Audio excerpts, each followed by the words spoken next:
Bonjour à tous et merci d'être avec nous pour ce 6h30. De nouveaux diplomates ont été reçus hier par le président de la République au palais présidentiel. Il s'agit entre autres des ambassadeurs de la République fédérale d'Allemagne et du Japon. Les 4 diplomates ont présenté au chef de l'État leur lettre de créance. Contrat de désendettement et de développement, la Côte d'Ivoire a reçu 738 milliards de francs CFA dans ce cadre. La signature des textes d'application s'est faite hier. Cette deuxième tranche du contrat C2D va permettre d'améliorer les conditions de vie des populations. Ben Touré, Sidonie Davila. Il intervient 2 ans après le premier et sa cagnotte a presque doublé. Le deuxième contrat de désendettement et de développement, C2D, signé ce vendredi, pèse 738 milliards de francs CFA. Il permettra par exemple à l'État ivoirien d'apurer à plus de 33 milliards de francs CFA les arriérés dans le secteur de la santé, de l'agriculture, de l'éducation et des infrastructures économiques. Au niveau de la santé publique, un appui de 5 milliards de francs CFA sera porté à la gratuité ciblée des soins, à la nouvelle pharmacie de la santé et au Centre national de transfusion sanguine. Concernant l'éducation nationale, un appui de 94,82 milliards de francs CFA seront donc dédiés au paiement des arriérés des subventions dues aux établissements privés. Pour le secteur des routes et de l'eau potable, un appui de 13,94 milliards de francs CFA permettra donc de mener à terme les travaux de construction des ponts de Jacquesville, de Béomi et d'apurer divers arriérés, dont ceux de la SODECI. Outre cet appui budgétaire, le deuxième CDD va aussi permettre en l'occurrence aux populations d'Abobo de s'approvisionner en eau potable par la mise en exploitation du champ captant de Songon avec plus de 42 000 m3 par jour. 3 mots-clés, célérité, transparence et bonne gouvernance ont facilité la signature de ce deuxième C2D. La caractéristique, c'est qu'on mélange l'argent des 2 C2D, comme ça permet à la fin de l'année de ne pas avoir de financement qui reste à la Banque centrale.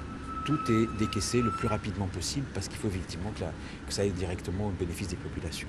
Ce ne serait pas possible d'être aussi efficace s'il n'y avait pas un travail d'équipe formidable entre Ivoiriens et Français. Aux 6 secteurs pris en compte dans le premier contrat de désendettement et de développement C2D signé en décembre 2012 à Paris, s'ajoutent 2 autres dans le second, l'électrification rurale et le développement rural.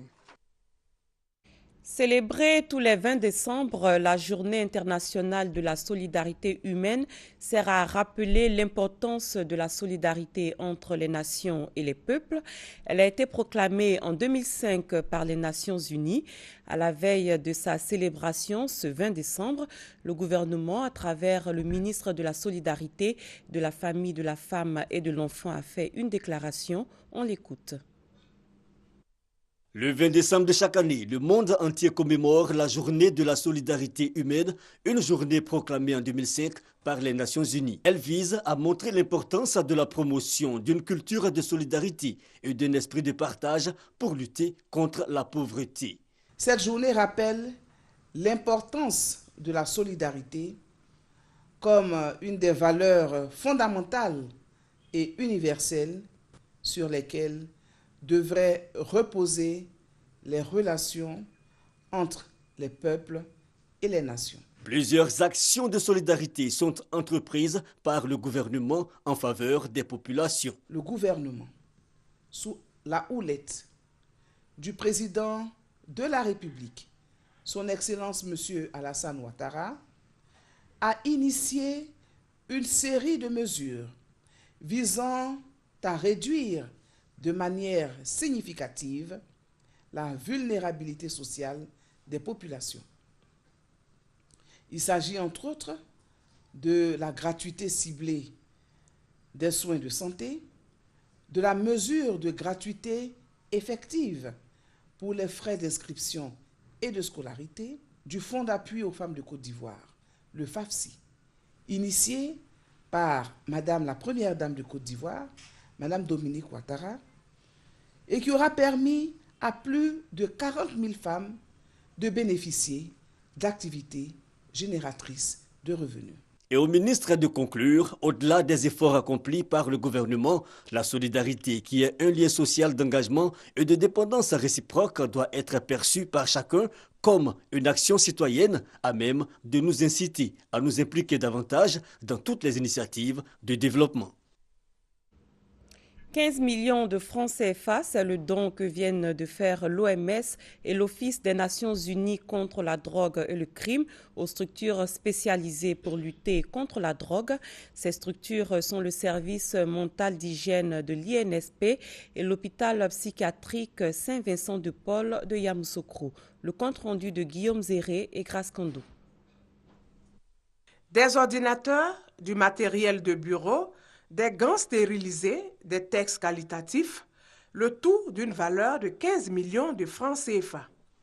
C'est en substance le don de l'Organisation mondiale de la santé OMS et l'Office des Nations Unies contre la drogue et le crime ONUDC à des structures exerçant dans le domaine de la lutte contre la drogue.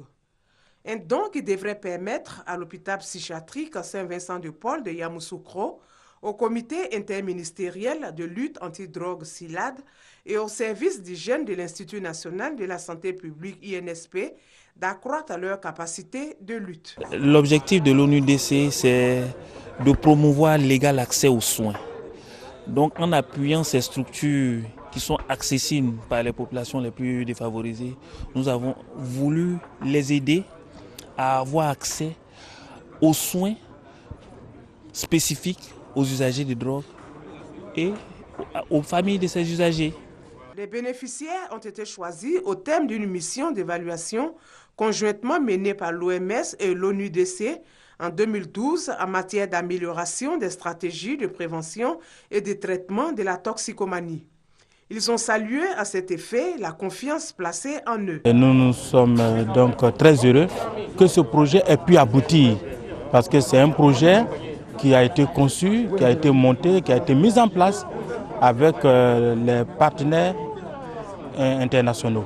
L'État de Côte d'Ivoire, qui fait de la lutte contre la drogue l'une de ses préoccupations majeures, s'est également félicité d'un tel geste à l'égard des structures sous sa tutelle. En santé, l'épidémie de fièvre à virus Ebola continue de faire des ravages. La situation reste préoccupante, notamment en Afrique de l'Ouest, où la maladie a déjà causé la mort de plusieurs milliers de personnes. Et selon les experts, d'importants efforts restent à fournir pour venir à bout de cette pathologie mortelle. Suivez ce reportage. Ebola, l'épidémie qui a semé l'épouvante en Afrique de l'Ouest. 6 583 personnes sont décédées sur plus de 18 000 cas recensés.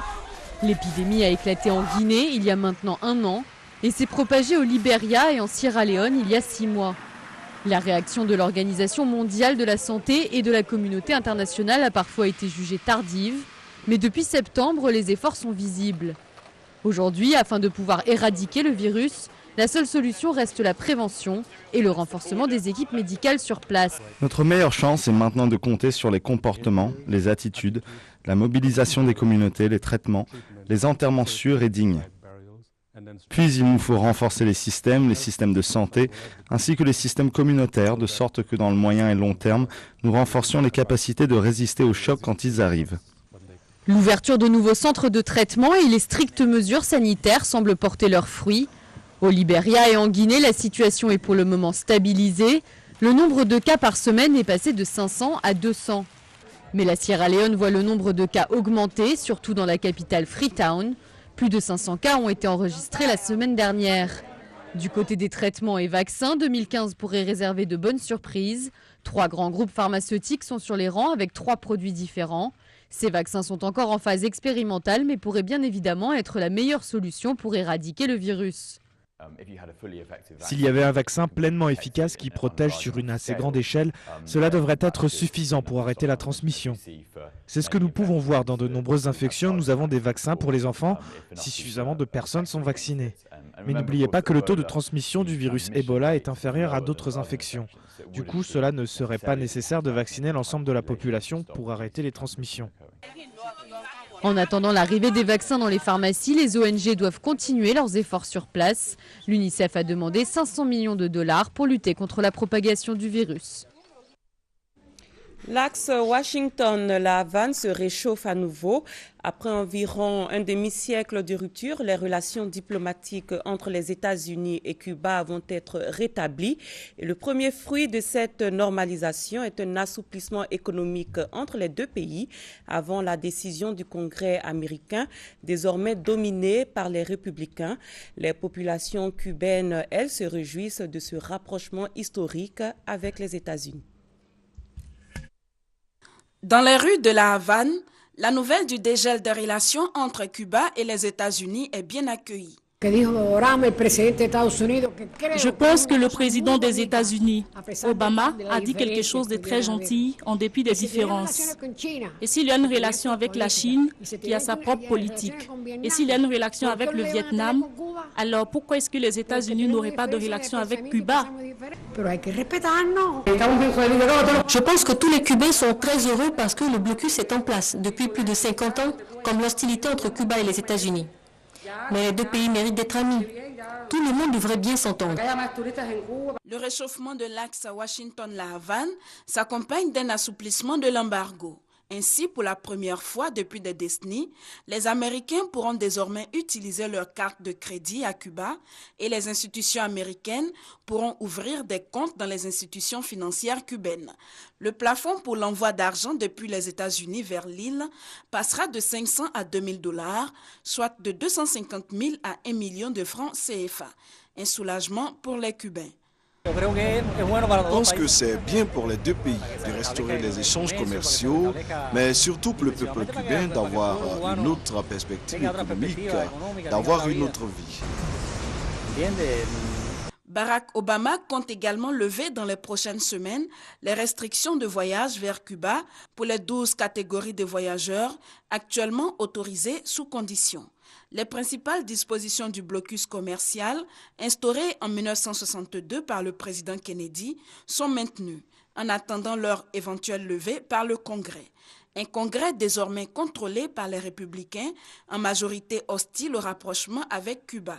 Les débats s'annoncent donc houleux sur la levée du plus vieil embargo du monde. Parlons religion pour terminer. L'église méthodiste unie de Songon à Biaté dispose désormais d'un nouveau temple. Il s'agit de sa toute première paroisse qu'elle vient d'ailleurs d'offrir à Dieu.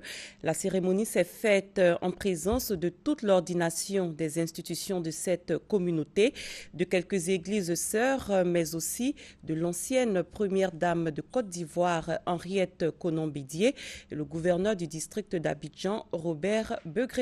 On en parle avec Serge Collier. Tout vient de Dieu et le chrétien reçoit de sa main ce qu'il offre à Dieu. Les fidèles de l'église méthodiste unie d'Abiaté 2 dans la commune de Songon, s'inspirant de cet enseignement biblique, ont dédié à Dieu le temple flambant neuf qu'ils viennent de bâtir. En présence des dignitaires de l'église méthodiste unie de Côte d'Ivoire, le bishop Benjamin Boni a salué la construction de cet édifice religieux. D'une capacité de 350 places assises, 2 annexes et un bâtiment pour abriter l'école du dimanche, le temple Bethel d'Abiaté 2, a-t-il indiqué, est un exemple à suivre. Il n'y a pas de plus grand sacrifice. Tout ce que nous avons vient de Dieu.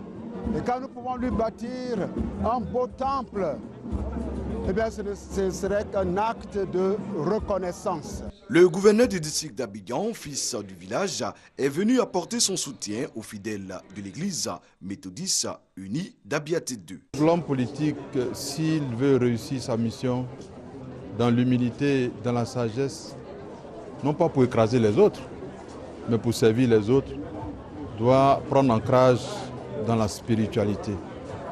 Ça, c'est un passage obligé. Invité d'honneur pour cette célébration, Henriette Konon-Bédié a fait don de 7 millions de francs CFA. L'église méthodiste unie de Côte d'Ivoire entend inaugurer d'autres temples dans les villages du district d'Abidjan afin de renforcer l'œuvre de Dieu. Et c'est la fin de ce premier point de l'actualité sur RTI 1. Merci de l'avoir suivi. L'information continue sur www.rti.ci. Très bon début de journée à tous et à toutes.